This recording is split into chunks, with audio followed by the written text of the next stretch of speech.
Hello दोस्तों। आप सबका स्वागत है मेरे इस एपिसोड पे।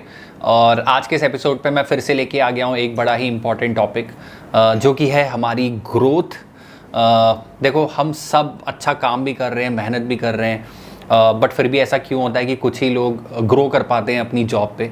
वो जॉब कुछ भी हो सकती है, कॉर्पोरेट भी, सरकारी भी, एनीथिंग, राइट। बट आपने हर जगह पे देखा होगा, कुछ लोग तो जल्दी जल्दी ग्रो कर जाते हैं और कुछ लोग की जो ग्रोथ की स्पीड होती है वो काफ़ी स्लो होती है।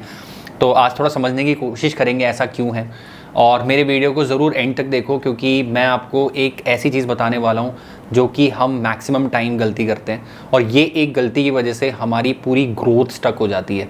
तो प्लीज़ मेरे वीडियो को एंड तक देखते रहें एंड लेट्स बिगिन।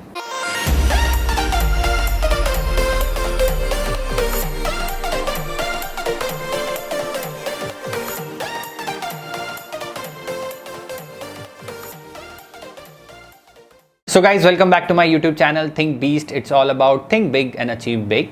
सो सबसे पहली चीज़ देखो क्या आती है। आपने जॉब तो शुरू कर ली, आप काम भी कर रहे हो, तो मैक्सिमम लोगों का ना अपने काम में जो एक गोल होता है ना, वो गोल पता है क्या होता है कि उन्होंने अच्छा काम करना है। एंड देन वो ये नहीं सोचते कि आगे बढ़ना कैसे। वो ये सोचते हैं कि यार हम अच्छा काम करेंगे तो हम आगे बढ़ जाएंगे। गाइज, ये बिल्कुल एक गलत टेक्निक है, और ये गोल सेटिंग भी बिल्कुल गलत है। देखो, अगर आपका गोल ये ना आपको मेहनत करनी है, तो आप सिर्फ मेहनत करते चले जाओगे, आप कुछ अचीव नहीं करोगे। आपका गोल ये होना चाहिए कि मेरे को नेक्स्ट लेवल पे जाना है। देखो, अगर आपका गोल ये कि मुझे नेक्स्ट लेवल पे जाना है, तो शायद आपका काम करने का तरीका बहुत बहुत चेंज भी हो सकता है। ऑब्वियसली बात है, एक चीज़ उसकी ये होगी कि आपने मेहनत करनी है, आपने अच्छा परफॉर्म करना है, राइट। बट उसके साथ साथ आपको कुछ और चीज़ें भी करनी पड़ेंगी, तो आप उन चीज़ों को भी प्लान करोगे। जैसे मैं आपको एग्जांपल देता हूँ, अगर आप देखो असिस्टेंट मैनेजर हो, आपको मैनेजर बनना है, तो मैनेजर बनने के लिए आपको ये चीज़ें करनी है कि आप लोगों को कैसे मैनेज करोगे, राइट। तो आप जब असिस्टेंट मैनेजर हो, तभी आप असिस्टेंट मैनेजर में आप अच्छा काम भी कर रहे हो, बट असिस्टेंट मैनेजर के अंदर रहते रहते ही आप हो सकता है ये चीज़ें करने लग जाओ। जैसे कि आप अपने कलीग की हेल्प करने लग जाओ, थोड़ा समझने लग जाओ कि पीपल कैसे मैनेज किया जाता है। अपने मैनेजर को देखो वो कैसे कर रहा है, और हो सकता है उसके लिए आपको कुछ बुक्स पढ़नी पड़े मैनेजमेंट की, तो वो बुक्स को आप पढ़ सकते हो, राइट। पीपल मैनेजमेंट में काफ़ी सारे शॉर्ट टर्म कोर्सेज हैं, आप वो कर सकते हो, तो डेफिनेटली आपको हेल्प मिलेगी। आप फॉर एग्जांपल कल के दिन प्रमोशन का टाइम आता है, तो आप बोल सकते हो कि यार yes, I am someone who deserve to be a manager, और मैनेजर के लिए जो जो स्किल सेट चाहिए मेरे पास ये स्किल सेट भी है, मैंने ये अच्छी परफॉर्मेंस भी की है, राइट। तो आप पहले अपना गोल सेटिंग करो। गोल सेटिंग बिल्कुल ज़रूरी है। मेहनत सिर्फ मेहनत नहीं करते रहना, आपको गोल सेट करना है। मे बी आपका नेक्स्ट 5 ईयर का गोल, मे बी 3 ईयर का गोल, और मे बी सिंपल गोल हो सकता है, मेरे को प्रमोशन चाहिए मे बी अगले 2 साल के अंदर, और उसके लिए जो मेहनत करनी है, जो भी काम करना है, आप उस चीज़ को पहले उसकी नॉलेज भी लो। क्योंकि देखो, हर करियर में, हर फील्ड के अंदर वो डिफरेंट होगा कि आपको नेक्स्ट लेवल पे जाने के लिए क्या चीज़ चाहिए। तो वो नॉलेज गेन करना बहुत ज़रूरी है ना। नॉलेज गेन करो और उसके अकॉर्डिंग फिर अपनी मेहनत करो। देखो यार, दूसरी चीज़ आती है, you have to be smart, ठीक है। देखो, काम तो हर कोई कर रहा है, राइट, और हो सकता है आप अपने काम में कुछ एक्स्ट्रा भी कर रहे हो, बट ये जो आप एक्स्ट्रा कर रहे हो, ये कैसे पता चले आपके सीनियर्स को? ये भी तो आप ही का काम है ना। हम लोग कई बार, मैंने ऐसे भी लोग देखे हैं जो बहुत मेहनत कर रहे हैं, बहुत अच्छा काम भी कर रहे हैं, बट जहाँ पे बात आती है उस काम को किसी सीनियर के साथ शेयर करने की, तो वहाँ पे वो कर ही नहीं पाते। फिर बोलते हैं कि यार ये मुझे करना नहीं आता।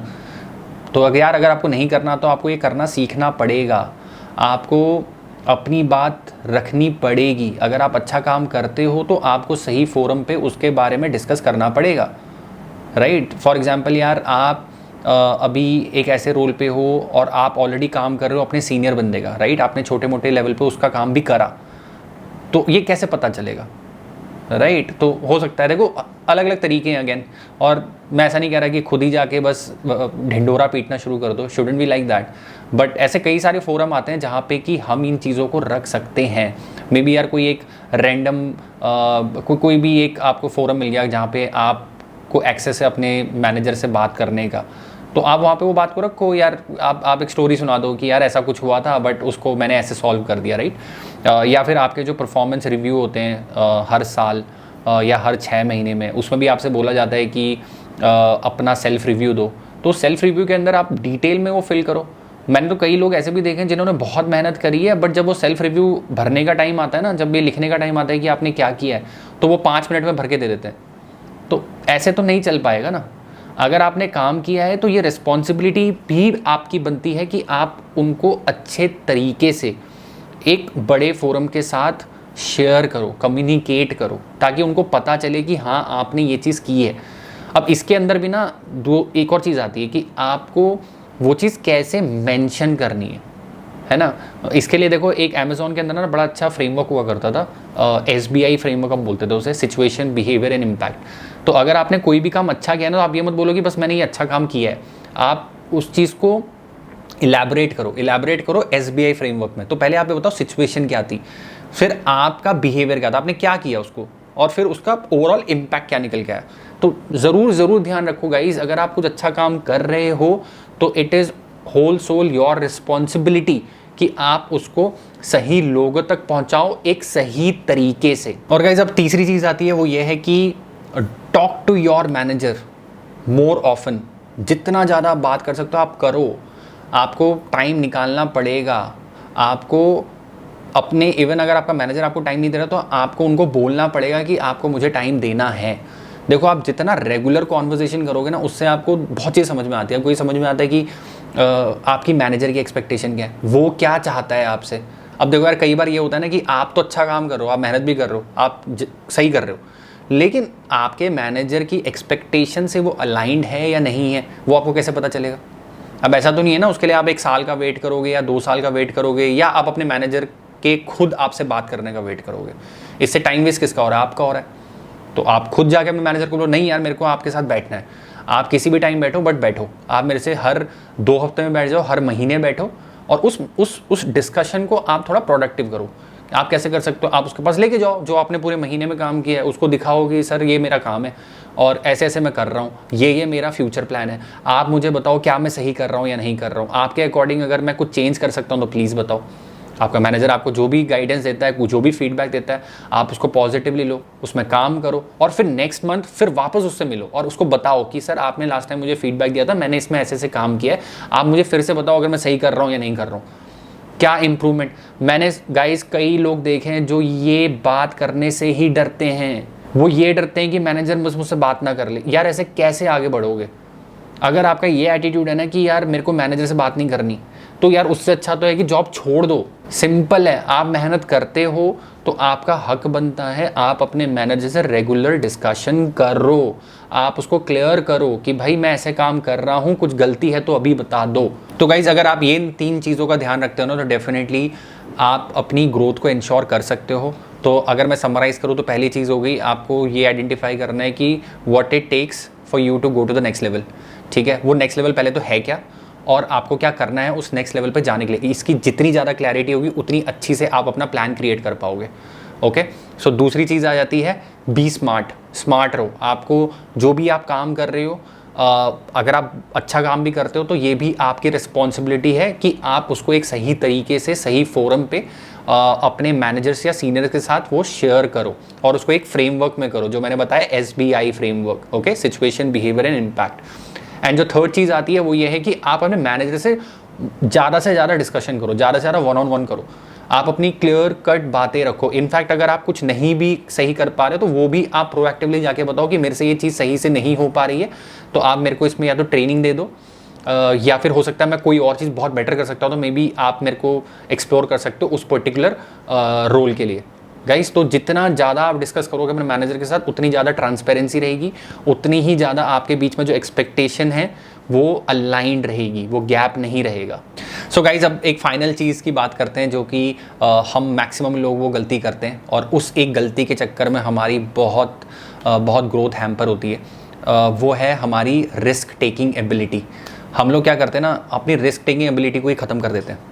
ठीक है, अब देखो यार, risk is directly proportional to your growth. जितना ज़्यादा रिस्क लोगे उतनी ज़्यादा आपकी ग्रोथ की पॉसिबिलिटी बढ़ जाएगी। ठीक है, और रिस्क का मतलब यही नहीं है कि सिर्फ आपको जॉब छोड़ के दूसरी जॉब में जाना है। रिस्क के बहुत सारे एग्जांपल्स हो सकते हैं यार। इनफैक्ट आप कुछ अच्छा काम भी कर रहे हो, आप अच्छा काम करो लेकिन आपकी मैनेजर से नहीं बन रही है, ठीक है, या मैनेजर आपको आप जो डिज़र्व करते हो वो आपको नहीं दे रहा है, तो अगर आपके अंदर रिस्क लेने की एबिलिटी होगी तो जाके आप फाइट करोगे, आप अपनी वॉइस को रेज करोगे, मे बी आप मैनेजर से जाके बात करोगे। अगेन वो रिस्की है ना, राइट। अब लेकिन अगर आपके अंदर ये रिस्क टेकिंग एबिलिटी नहीं होगी तो आप क्या करोगे? अब आपकी मैनेजर से नहीं बन रही है, फिर भी आप कुछ नहीं करोगे, आप डर के मारे बस बैठे रहोगे। इनफैक्ट आप किसी को कुछ नहीं बोलोगे क्योंकि आपके अंदर डर है कि यार मैं शायद इसके बॉस के पास चला गया तो शायद बात ख़राब हो जाएगी, फिर ये शायद मेरा जीना और हराम कर देगा, राइट। और यही एक रीज़न है 90% लोग ना कॉर्पोरेट के अंदर स्पेसिफिकली वो आगे बढ़ ही नहीं रहे हैं क्योंकि उनके अंदर डर इतना ज़्यादा है। और वो डर क्यों है? क्योंकि रिस्क नहीं ले सकते, डर है। सो गाइज, ये रिस्क और डर का ना एक जो सबसे बड़ा इंपॉर्टेंट रीज़न है ना, वो ये है कि यार आपकी लाइबिलिटीज़, आपकी जितनी ज़्यादा लाइबिलिटीज़ होंगी ना, आप उतने ज़्यादा डर में चले जाओगे और उतने ही ज़्यादा आप रिस्क नहीं ले पाओगे। और मैंने यार कई लोग देखे हैं कि जो जैसे 1-2 साल कंपनी के अंदर हो जाता है, थोड़ी उनकी सैलरी थोड़ी सही हो जाती है, तो वो ना अकॉर्डिंगली उतने ही लोन लेते चले जाते हैं। और जितने ज़्यादा आपके ऊपर लोन होंगे ना, उतना ज़्यादा आपके ऊपर प्रेशर होगा। मैंने तो कई लोग ऐसे देखे हैं कि जो अपनी कंपनी में अपने रोल पे अच्छा नहीं कर पा रहे, बट वो उस कंपनी को छोड़ भी नहीं रहे, वो वहीं बैठे हुए हैं, उनको पता है उनका यहाँ पे कुछ नहीं होने वाला, लेकिन फिर भी वो उसी कंपनी में बैठे हुए हैं जस्ट बिकॉज कि यार चलिए सैलरी तो आ रही है ना, ये सैलरी आने दो यार, दूसरी जगह जाऊँगा पता नहीं क्या होगा, मेरा काम कर भी पाऊँगा नहीं कर पाऊँगा। मे बी कई लोग के कुछ पैशन होते हैं, वो पैशन क्यों नहीं फॉलो कर पा रहे, उनके अंदर अगेन वो डर है, यार पैशन फॉलो कर लूँगा तो यार ये पैसा यहाँ से कम आना बंद हो जाएगा, अगर ये पैसा यहाँ से आना बंद होगा तो मैं लोन की EMI कैसे दूंगा, राइट। तो ये जो लोन है ना, लोन, ये गाइज जितना इससे दूर रहोगे उतना अच्छा है। और स्पेशली आपकी जो इनिशियल करियर का टाइम है ना, एटलीस्ट जो फर्स्ट 10 ईयर्स है, 5 to 10 ईयर्स, उसके अंदर तो यार ये लोन से जितना बच सकते हो उतना बचो। आप सेविंग करो, इन्वेस्टमेंट करो, अपने एसेट्स बिल्ड करो, बट ये जो लोन है ना, इसके चक्कर में बिल्कुल भी मत रहो। ये सुनने में अच्छा लगता है कि यार घर ले लो और EMI देते रहो, रेंट से अच्छा तो EMI दे दो और एक दिन आपका घर भी आपका हो जाएगा। अरे यार किसने बस समझाया ये? आप खुद सोचो ना, अगर आप EMI पे कर रहे हो, आपके ऊपर लोन है अगर 20 लाख का, 40 लाख, 20 लाख तो चलो यार बहुत कम है, कम से कम 40 लाख का, 50 लाख का लोन है, आपके महीने के 60 से 70 हज़ार रुपये की EMI है यार। वो प्रेशर सोचो कितना है। आप कम से कम अगर जब रेंट पे रहते हो ना, आपके ऊपर वो प्रेशर तो नहीं है, आपके अंदर ये है कि चलो यार आज मैं 30,000 रुपये का रेंट दे रहा हूँ, चलो यार कल के दिन मैं पैसे नहीं है, मैं 30,000 छोड़ो यार, मैं 10,000 के रेंट पे ले लूँगा, राइट। आपके ऊपर वो लोन का बोझ नहीं है कि आपको 40,000 का EMI देना ही देना है हर महीने। मैंने कई ऐसे लोग देखे हैं जो कि बहुत बहुत टैलेंटेड हैं और उनको पास अपॉर्चुनिटी भी अच्छी आती है कि आती रहती है ना, जैसे ये कंपनी है यार, इसमें ज्वाइन कर लो, इस रोल पे ज्वाइन कर लो और अच्छा कर जाओगे। वो कर भी सकते हैं उसमें अच्छा, लेकिन वो नहीं जाते। उनसे पूछो क्यों, वो वही बात है, यार अभी तो मैंने घर लिया है, अभी तो लोन चल रहा है, अभी यार यही चलने दो, जब तक चल रहा है बाद में देखेंगे। सो गाइज, मेरी तो आपसे यही एडवाइस रहेगी, एटलीस्ट इनिशियल 5 ईयर्स और 10 ईयर्स जितना ज़्यादा आप अपने आपको लोन से बचा के रखोगे उतना अच्छा है, क्योंकि रिस्क लेना पड़ेगा अगर आपको ग्रोथ चाहिए कंपनीज के अंदर, कॉर्पोरेट के अंदर। देखो यार सरकारी के अंदर फिर भी चलो थोड़ा अलग सिनेरियो, क्योंकि सरकारी में आपने रहना ही उसी सरकारी जॉब के अंदर है, राइट। आपको पता है कि यार चलो इतनी सैलरी तो मेरी आएगी, ये तो आती ही रहेगी, तो आप वहाँ पे ये डिसीजन ले सकते हो कि जितना जल्दी आपने लोन ले लिया उतना अच्छा ही है, क्योंकि आपके पैसे भी बच जाते हैं और कल के दिन चलो आपका एक एसेट भी खड़ा हो जाता है, आप उसके हिसाब से अपना खर्चा करना शुरू करते हो, राइट। तो सरकारी में still I can understand, but private के अंदर गाइस थोड़ा सा अपने आप को इस चीज़ से जितना दूर रखोगे उतना अच्छा है, क्योंकि प्राइवेट के अंदर बिना रिस्क लिए तो आप आगे बढ़ ही नहीं सकते। सो गाइस, आशा करता हूँ आपको मेरा आज का वीडियो अच्छा लगा होगा। अच्छा लगेगा तो प्लीज़ लाइक कीजिए, मेरे चैनल को सब्सक्राइब कीजिए। कोई भी ऐसा टॉपिक है जो आप मेरे से चाहते हो मैं उसके बारे में बात करूँ, मैं उस पर डिटेल में आपको थोड़ा सा इन्फॉर्मेशन दूँ, तो please put it on the comment box. मैं आपके पास अपने वीडियोस लाते रहूँगा। So I will be back with my coming video soon. Till then, thank you so much and have a good day.